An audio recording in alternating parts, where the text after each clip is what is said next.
Her best friend had just taken off her pants and was about to go into the river to swim. The husband beside her seemed somewhat strange.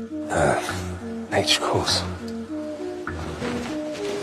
This made the sensitive Liv immediately notice something was wrong. Seeing her husband staring at her best friend Kara, Liv instantly began to suspect the relationship between the two. So she immediately returned to the hotel and secretly opened her husband's computer and saw an intimate video of the two. What made Liv collapse even more was, Kara had just sent a message asking the husband to go to the woods late at night for a meeting. At this moment Liv completely erupted. Then she rushed into the pouring rain and ran toward the woods where they had agreed to meet. In the end she only saw a red figure. Liv thought it was her husband, so she pushed him off the cliff without hesitation.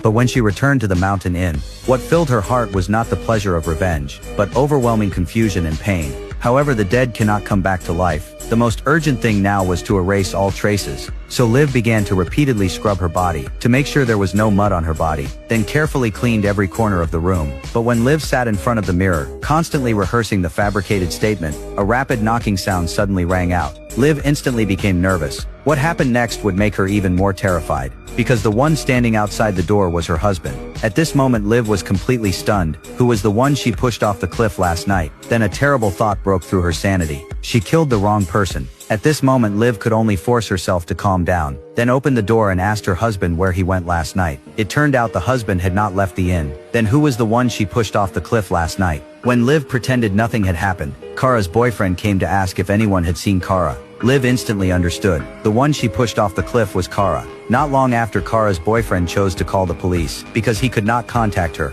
The police quickly organized a search and rescue team and let the tourists in the inn also join the search. And Liv was among them. At this moment she did not care whether Kara was still alive, and even silently prayed in her heart Kara would disappear forever in this deep mountain. Soon the rescue team brought news Kara was found, but because the injuries were severe, she was sent directly to the hospital. Liv's heart tightened instantly. A thought kept circling in her mind. Would Kara remember it was she who pushed her? When they arrived at the hospital, Kara had already died due to severe injuries. At this moment Liv's heart was very complicated, and at the same time she felt some relief. At this time the husband suddenly came to her. They're saying she didn't fall. What? Who said that? The police. The police are saying that. They're saying that she was pushed. She was murdered. People always think they can hide everything, but do not know the truth is slowly coming to the surface.